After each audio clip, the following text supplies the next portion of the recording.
Well, tonight in Philadelphia, the finishing touches are being put on a concert that may outdo Woodstock. JFK Stadium will play host to one half of a huge musical extravaganza tomorrow night. The other half across the Atlantic in England. The concerts will be tied together by satellite and then beamed to the rest of the world.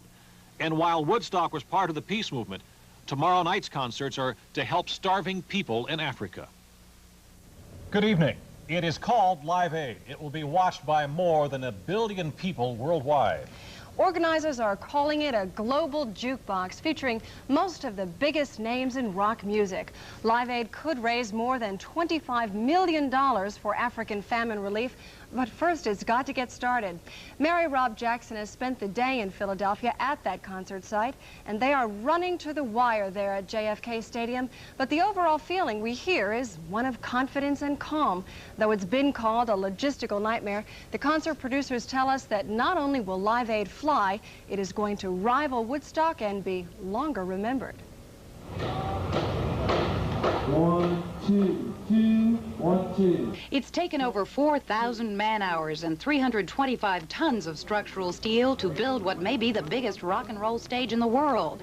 Live Aid banners fly from 40-foot towers, and workers scramble on overtime to get it all done before 90,000 fans stream into JFK Stadium tomorrow morning.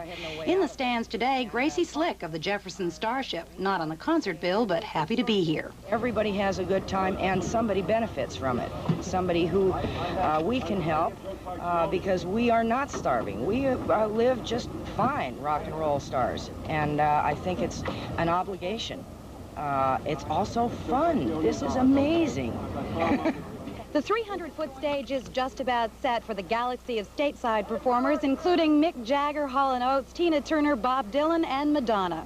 The show's directors were going over final strategies. There will be only one short rehearsal tonight. But we're not having a run-through with 38 acts. That's totally impossible. So what we're doing is just seeing if everything is working properly and everybody can hear each other and everybody's happy, and then Tomorrow you'll wing it. we're going to wing it tomorrow. They say the live concert should be no problem. The tricky part will be linking 2 continents via satellite and broadcasting 17 hours of music to viewers in over 100 countries. It's incredible because the satellite feeds are going back and forth, so not only do we have to stay on our schedule, we have to stay on England's schedule as well. But I think it's going to work.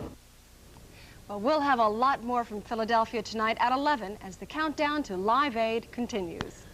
And preparations are also in full gear in London, where the simultaneous concert will be held. Final touches were being added to the performance area, where tomorrow's show opens with the group Status Quo, which includes such names as Elvis Costello, David Bowie, and Adam Ant.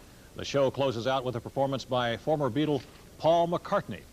Well, he's not performing, but Bob Kuzma has been in our weather center checking on the Live Aid forecast. So let's check in with him now. Bob, what's it looking like in Philadelphia? Now, Stacey, there could be a problem in both London and Philadelphia during the day tomorrow. It looks like rainy periods, at least rainy periods, both